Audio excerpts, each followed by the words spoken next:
2 days ago, May 2nd, we celebrated the feast of St. Athanasius, one of the church fathers, certainly a spiritual giant, both in the Eastern Church and the Western Church.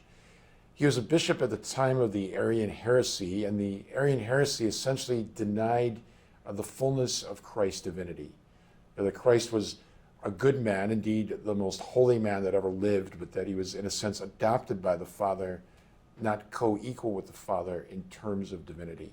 And that Arian heresy tore the church apart, and historians would tell us that, in fact, the majority of Christians had probably fallen into Arianism at some point, so that the minority position was actually the Orthodox position, the one that, of course, we believe and recite in the Nicene Creed, that Jesus Christ is fully divine and fully human, the hypostatic union, that he is one divine person with a divine nature and a human nature, and the second person of the Blessed Trinity.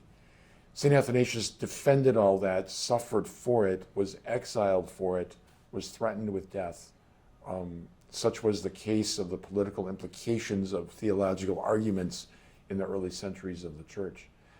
And it was to Nicaea that the emperor convened the Nicene Council and brought all the bishops together to finally work out all of these conflicts and to articulate the creed.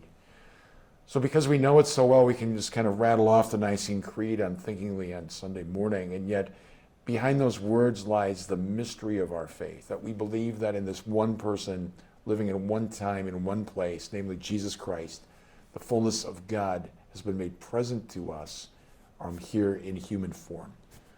It's that upon which Christianity stands, and it's the fundamental aspect of our faith, that Jesus Christ is who he says he is, the Son of God. And because of that, we have the promise of forgiveness and the hope of eternal life because of his life, death, and resurrection. St. Athanasius lived, suffered, proclaimed that truth, and we are called to do the same.